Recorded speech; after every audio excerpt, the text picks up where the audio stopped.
Welcome back everyone to another Gaming on the Brain playthrough. Today, due to the popularity of Combatribes Arcade, we're going to do Combatribes for the Super Nintendo as well. There's enough differences in this game to warrant doing it. Yeah, we'll go through that as well as we're playing. It's a great conversion. I think in some ways I actually prefer the Super Nintendo version to the arcade game. It has a fantastic versus mode, which we may get to one day in the future, but for now we'll concentrate on the single player, which is it's got a lot more story fleshed out than it did in the arcade, so I think it's a very polished, very nice conversion. Came out around the same time as Super Double Dragon, didn't it? So it did. I remember playing this a lot more than the arcade version. Yeah. So you had this, obviously, well, you had both, but... Yeah, I had it for quite a while, didn't I? Yeah. I remember playing better. I remember it being quite difficult as well. The arcade game I thought was a lot more scrappy. I mean, there's very little finesse to it all. You just literally bash buttons, but in a good way, you know, it's fun for what it is. But you will get hit a lot, where the SNES game is easier and a bit more refined. So I feel, you know, they had a couple extra years to work on it, coming out in 1992 over 1990 of the original arcade game. So should we do it? I think it's time to go, mate. Get this show on the road. Let's go. 2-player. I'll be a berserker again. I think I'll be Bolivar. 7'1". Jesus, he's taller. Yeah, they're massive, like. They are massive, like. I mean, some consider this game as well to be the true Double Dragon 3, don't they? You know, made by directly by the original teams who worked on Double Dragon 1 and 2 arcade and some of the NES versions as well. It's not better than Super Double Dragon, though. Yeah, I mean, that's a different game. Sorry, Return of Double Dragon. Well, even Super Double Dragon. Well, what I find about this game, though, is it feels more like a spiritual successor to Renegade, Neketsu Kunio-kun, with the gang theme and the smaller levels, you know. So it could have easily been more of a direct sequel to that game, which obviously that series has its own long legs as well, you know, going back many years. Probably in some ways a bigger series than Double Dragon in Japan, at least. So great series. Interesting thing about Neketsu Kunio-kun as well is that it did actually spawn, Renegade, the European and Western releases spawned their own trilogy of games with Renegade 2, Target Renegade, and Renegade 3, the final chapter, released for computers, exclusively for computers with Renegade 3, and there was a NES version of Target Renegade. And those are good games to some degree as well. Target Renegade's a classic for the computer systems. I mean, we've spent some time on them. Oh yeah, back in the day. Specky and Amstrad versions are fantastic. Like, it's more Commodore 64 for me. Commodore's a great game. It's just not as good to play as those two other versions. It's single player only as well, but the music is fantastic and the sprites. So it's still a very good conversion for what it is. It's way better than the Double Dragon 1 conversion, which came out about the same time. That's legendary in its own right for the worst reasons. Aye. But anyway, Combatribes, we are fighting the first boss, known as Fats. Swings around a big chunk of wood there. It's great though, because you can. All the bosses come with like a unique. Well, most of the bosses come with some sort of unique weapon that you can usually deprive them of at some point during the fight. So it's quite fun. He's dead anyway. He's dead.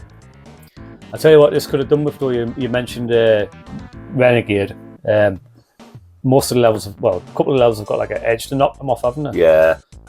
This game, if you had one of those edges, I think this game would be finished in about 5 minutes, because you just knock out, you'd throw everybody. Everybody would just be thrown off. You'd throw one bloke at the other three and they'd all gone off together. But it'd be fun. But I mean, it's still a short game. In fact, the password screen here, by the way, for anybody listening and watching, is actually used on the title screen to unlock characters in the versus mode, which definitely want to get to at some point, because there's some great enemies. The SNES version actually loses a couple of enemies from the arcade game, which is a bit sad, but it's not the end of the world. They're not the most memorable of the enemies, because as you can see by the enemy types, there's a lot of character in the characters. You know, this gang, the Demon Clowns, obviously got a character based on the Joker from the 1989 Batman film, and Pennywise the Clown there. So the characters all have stupid names as well, which you do get to see in the versus mode with their own sort of interesting move sets. It's the most unbalanced thing I've ever played, and it's great. It's all the better for it. Just like having a session on Guardian Heroes, actually, like if you like the versus mode in that game. I don't know what that was. Probably some download happening in the background. Yeah. A little bit of an update. We are playing on an emulator. One of the big things to note about the SNES version of Combatribes is it is the main game, the main arcade mode, sorry, is a shorter game than the original arcade machine. Not too bad in itself, but noticeable. This level's the first. Well, yeah, I mean, this level's the first sign of that, isn't it? Yeah. You fought the main gang, and now you're taking on the boss at ground level. Salamander, he's called. And in the arcade version, there's actually a big scaffold area where you go upwards, up that scaffold, and you take him on at the top with some more enemies in a very, very confined area, actually. So it is an area that's missing, but it's not a massive deal. Because at least you get to fight them in a more open arena here, and it's more fun. Because the arcade version is absolutely tiny up top. If there's any demand, let us know, and I can always do a video comparison showing both versions. Yeah, so I mean, you can see the full playthrough of both together. Well, I believe as well that the two versions are made by the same team again, so you can see the love put into the SNES version. It fails, but you notice how there is actually hits done in that now. Yeah. You know, I mean, it does make it easier, but it feels more correct, like Double Dragon 1 and 2, where obviously the arcade doesn't have that, and you're just trading blows. But that's what comes from what I said at the start, where it's it's a less refined game. But this again, it's an arcade game. Yeah, this version is definitely more refined. But also the arcade version does another little Double Dragon trick in that. Putting in extra coins can automatically top up your health, So still done free trick, it's clever. It's a clever way to keep you wanting to just continue without actually breaking the floor. This is the first time you fight the irritating gang, the slash skate screamers. They're quite easy to hit, but they behave a bit more like the bikers in Renegade. In that they're constantly charging around. It's very hard to get hold of them. Your best off is literally get them down with a couple of kicks, get on them, and just try and bash their heads up the floor. Combatribes and SNES does actually miss a few moves from the arcade version as well. In the arcade game, you could grab two enemies just by pressing the attack button, who are on either side of you, and smash their heads together. That's missing. You could do that on this. I don't think you can actually. You know, yeah, let's try it. You've got to remember, there is less enemies on screen at once as well, so maybe that's why I never did it. It is definitely you're not able to. Like certain enemies would fall on the back and you could bash the back of the heads up the floor. You can't do that, so you could kick enemies as well, couldn't you? You could just stand over them, kick them while they're down instead of like jumping on them. That's definitely not in here, I'm sure. Are you not mistaking that with Vendetta? I'm sure you could do it like. I could be wrong, but I can't remember, to be honest. I know there's definitely a couple of moves. It's not enough to be a big deal, is it? I mean, it's still a good, fun move set on this game. Like you don't miss them. Fair. Here is another big change. Again, arcade game actually had two very different scenes for this level. You wouldn't fight the boss trash here. You would fight them in like a further, like a downstairs arena in its own separate scene. So that doesn't happen here. Ow! That is awful. He's probably the worst boss in the game. This guy, and he's just absolute pain in the arse. He doesn't lose his weapon as well. He doesn't lose his hammer this time, which makes him an absolute bastard to fight in versus mode, funny enough. Strong words, but deserved.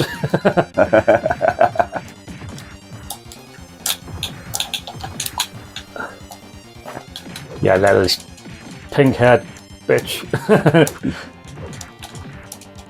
I say little, he's considered worth 7 foot, he's probably about 7 foot as well. You very tall, pink-haired twat. He's hot. You've got to be careful when attacking him from his feet. Because even if you initiate the jump, the jump and stomp, you often end up catching a kick, and you can't get down on the bosses and bash their heads up the floor either. You can't do that. Oh, I lost a life. Push selectors. Yeah. Oops. Record a screenshot. It's that. Oh.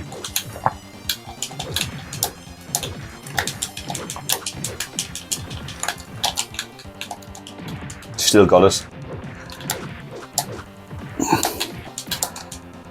Oh, you can kick him now. Yeah. On the floor. Get out. Get out. I like Blitz. Better, he's the weakest, but that jump kick just rules. Like it's got a ton of priority in the longer range. Makes us the best charger move in the game, I think.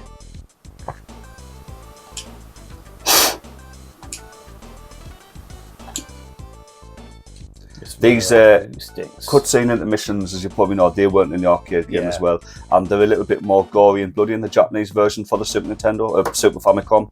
Right. So there's not a big change, but a few of the gangs have slightly different names as well. Considered less offensive, you know. It was the Super Nintendo, remember. Slight change to this gang, the Stadium Barbarians. Well, actually, to be honest, not directly to this gang, but this guy with the blue trousers here, called H Squad, I believe, is he's in the arcade game. He's exclusive to this gang, but in the SNES version here, you actually fight him on several levels. Because there was actually a generic Mook type character who would appear on every level, just in a different palette. And that character's gone from this game.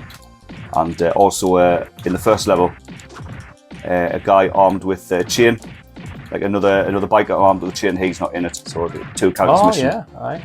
Yeah, they're not in there. Is that level 2? Was it? No, level 1. He fights with the motorcycle nuclear warheads. It's a cool name. That I think if I had a gang, I'd call them that. I got to call them that. The straight out warriors or something, isn't it? Well, that's another influence in it. I mean, probably bigger than, well, as much as Renegade, really, because I mean, you can see the influence in the style and the you know, how the characters are designed. Yeah. This I always thought this was like a jarring sort of twist for the level, in that the boss is actually like a Native American man, and it doesn't really fit. I mean, the character doesn't fit. I mean, yeah, it's coming at a time where stereotypes weren't even a big deal anyway, so it's not a problem. It's just odd. I just, you know, it was odd to have this. I think they could have come up with something weird. It's like they've borrowed them from a Konami game. Yeah. I'm getting kicked the fuck out.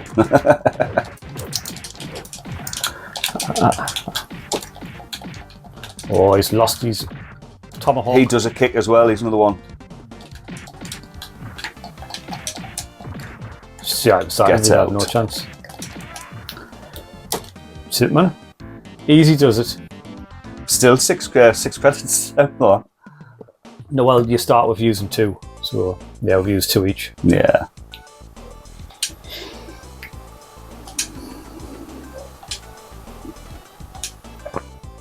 Martha Splatterhead. What a name. I think You'd be upset with your parents, wouldn't you, for having that surname? You'd be upset with your parents for having that surname. Well, or not, I suppose. I don't know. I think I'd love it.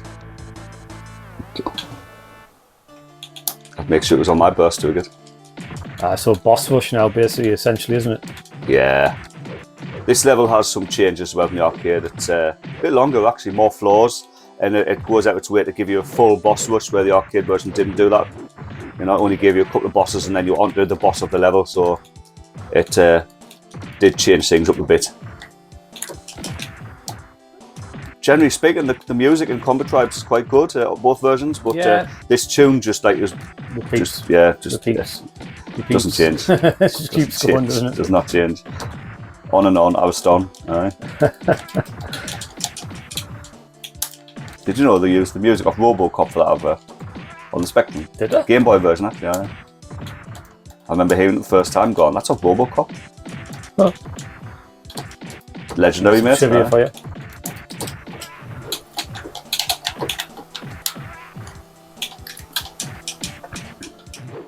This should die after one hit, like they do when you kill the boss in the normal levels.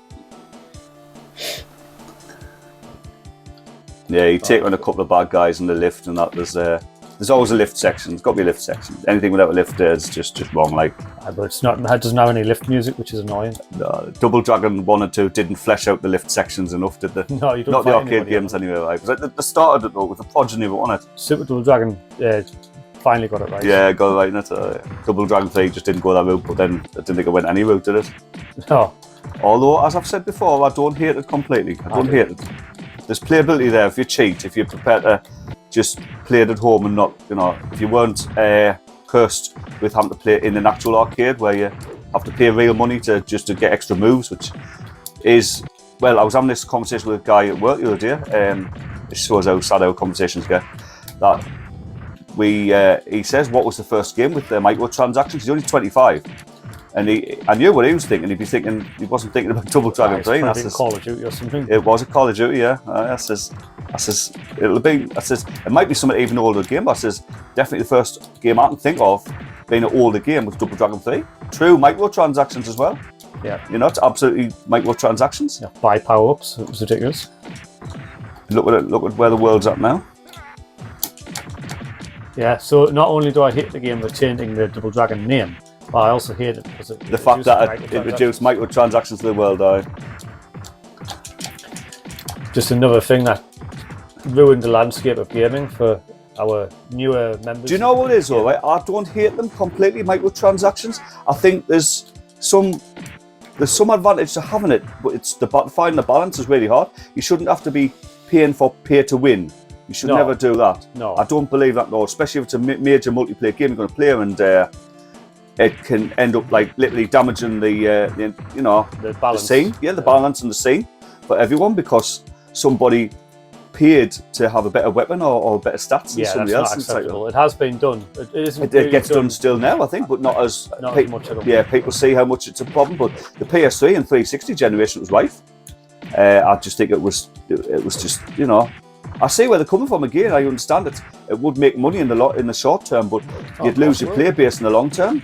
Plus, obviously, I think as well, you know, back in the 90s, in the 80s, but definitely in the 90s, where game development became like a team effort as opposed to one or two guys in the garage or a loft and that. Yeah. Basically, in the 90s, game designers were becoming sort of celebrities, and but they were still aloof. They were still like beyond sort of like reach, where you might get the odd game designer or programmer even, but generally the guy who designed the game might pop up in the odd sort of like BBS, or you might get an email off somebody when email became a thing, but you'd very rarely get any sort of contact with these people until now, where it's so mainstream, and that I think they've become on the same level as the consumer, and people will just tell them what to think, and sometimes they'll not like to hear what they're hearing. It's like, well, sadly, we're not happy with your game or how it's turned out. Or you could turn and just say people are more self-entitled now. I mean, like I said, I understand from a consumer perspective that game development is very expensive, you know, very, very expensive now. Oh God, yeah. So they have to get something back. Little studios do die, you know, and I don't like to say it.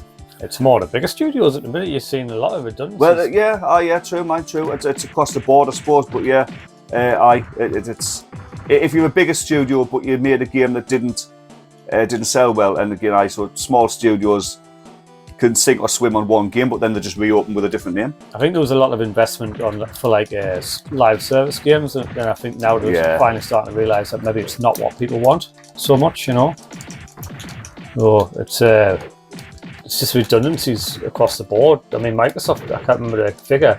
Sure, it was something like 15,000 people were laid off or something. Do you think there'll be another game? Do you think there'll be another video game crash show? Do you think that could be a thing or not? Because I don't know. Sometimes I think it could be, but it's just my opinion, and I'd like to be completely wrong anyway. But I don't know. I'm like, at the age I am, I'm not really bothering so much with modern gaming anyway. I mean, I'm still interested. And I like to keep up.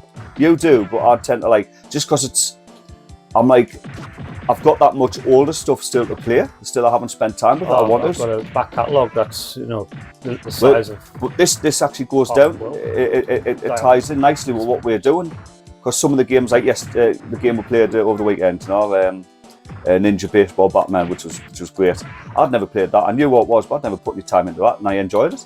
So there's a new game to me, you know, which is like over 30-year-old, and I've never put time in that, and so although we do try and play games that we've loved since our childhood, or at least spend time with, it is nice to just occasionally throw something different in the mix. Like, you got to do some new stuff. Just to keep it interesting, you know. For us, if we're going out with games, we'll just play the stuff that we know. Well, we're onto the final floor of the building now. Now, again, this level's changed a bit. There is another enemy missing as well. I forgot to add a blue military-style enemy who doesn't wear a hat and wields like a combat knife. So that enemy's missing from this gang as well. Obviously, again, replaced with the H Squad enemy in a different colour scheme. But on this floor, you wouldn't normally, well, sorry, on the arcade game you fight the boss of this level, and this level changes things up a bit. Ow, shot us in the back. There's another character missing as well, but I'll tell you about him a bit later, because you don't really interact with that person. Get out.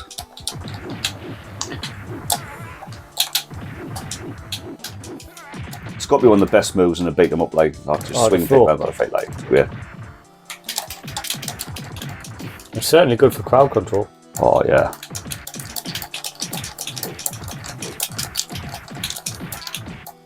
Oh, he jumped on him, he's already dead.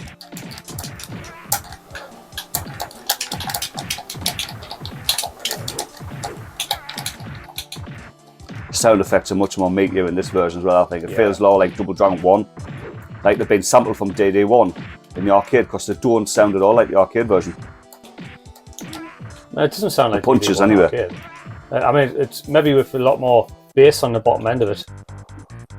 So we're fighting Master Blaster here, called Swastika in the Japanese version, so probably understandable why that was changed.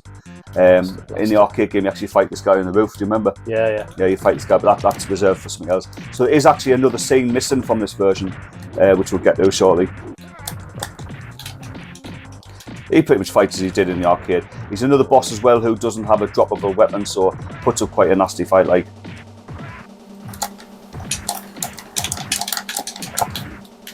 Ow, walked straight into that one. I'm getting shades of Brockman, like, from World Heroes. Aye. And he's another, like, cyborg as well, though. He's another cyborg, germ, like, Nazi.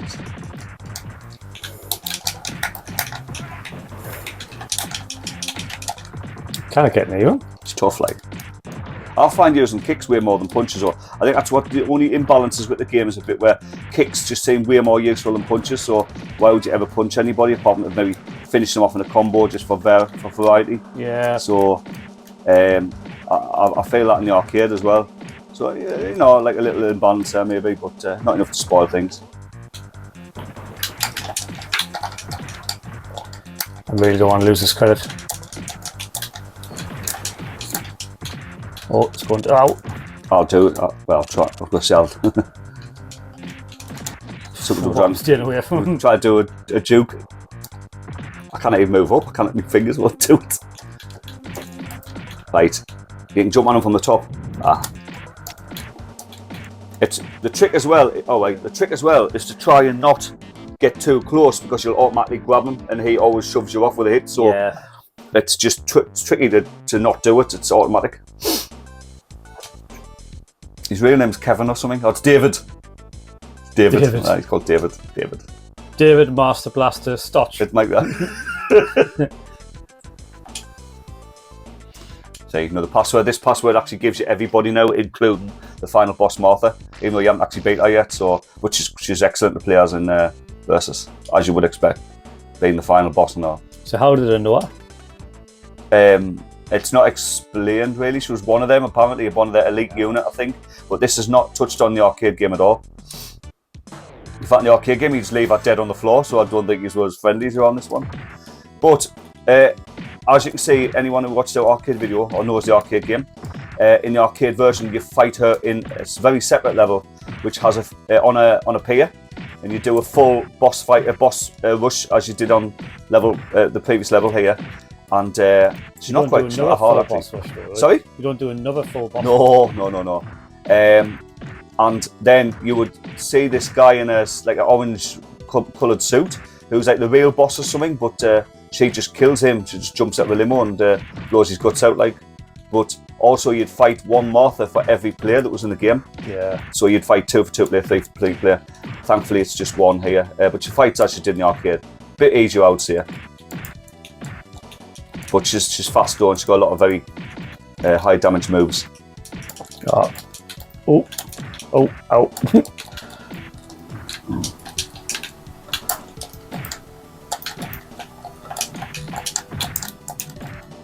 She always seems to get a hit in. Yeah.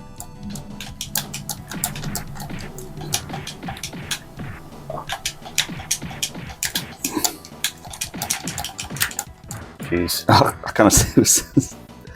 You're struggling with that broken arm still. We should do it, mate. Should be alright. It's my fingers now. Same with thumb. She's nearly dead, man, surely. You've got a life. She's nearly dead, mate. We should get this. Yeah. Hey. She calms us down finally. Get out.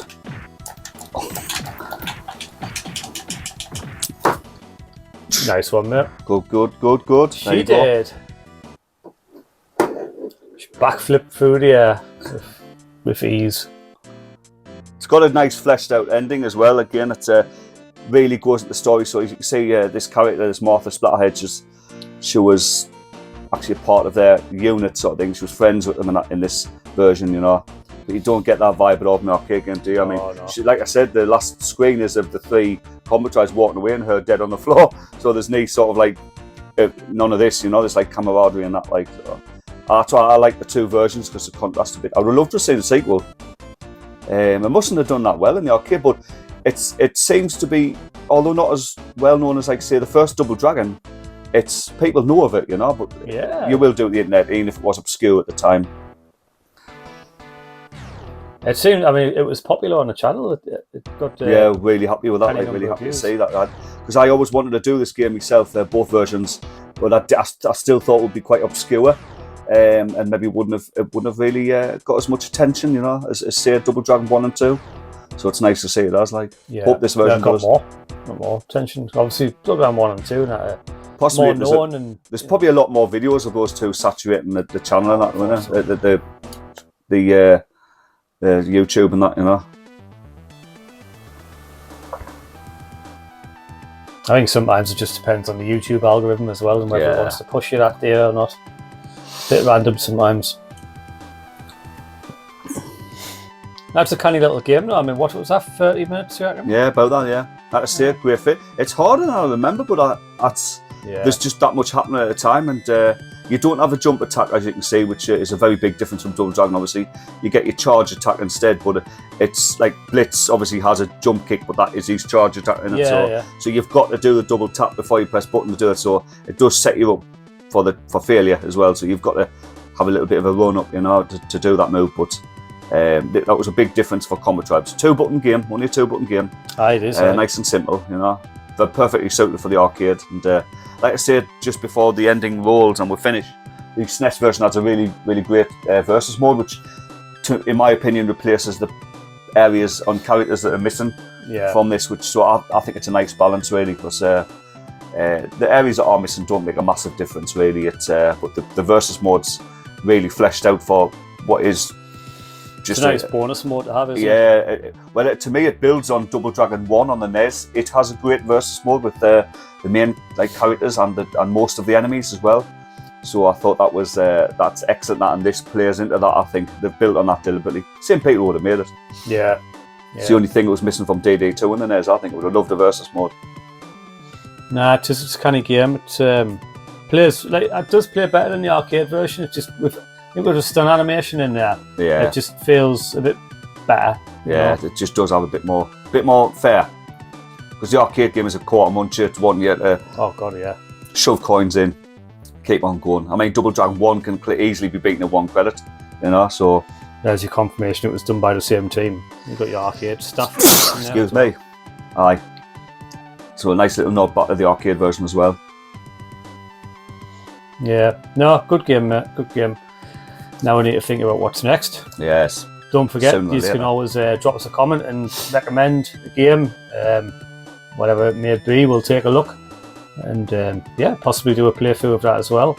We might even credit you in the video for suggesting it. But I think with that said, mate, I think that's pretty much us done for this one. We'll obviously let the credits roll. As always, you know, if you've enjoyed the video, please subscribe to the channel. Drop some comments, we can have a chat about whatever. We also have quite a bit of social media following on Facebook as well, so if you are on there, jump on the description in the YouTube video and you can link straight to our Facebook page and then add us as a friend from there. And we're hoping to release a group a bit later this year where we'll have everyone together and we can all have a chat amongst us and suggest some more videos and things like that and let you know what's coming down. We've got something interesting on the way, haven't we? Something quite well. We're hoping it's interesting. I mean, it's a little bit. I mean, are we full of ourselves enough to say we're unique? You know, we're doing long plays at the minute. There's others up there, but I think it's nice to see a different perspective though. And there's not a lot of like English, like British-based ones as well. So, you know, a lot of it's American. So it's nice to see different other parts of the world. But what we've got coming, if it works, it'll be should be quite enjoyable and fun as well. Just have fun. If you can do that, if you can enjoy that, then it should be good. I think that's it. I think it is, mate. From us, take care, have a good day, and we'll see you next time. Bye-bye. Bye for now.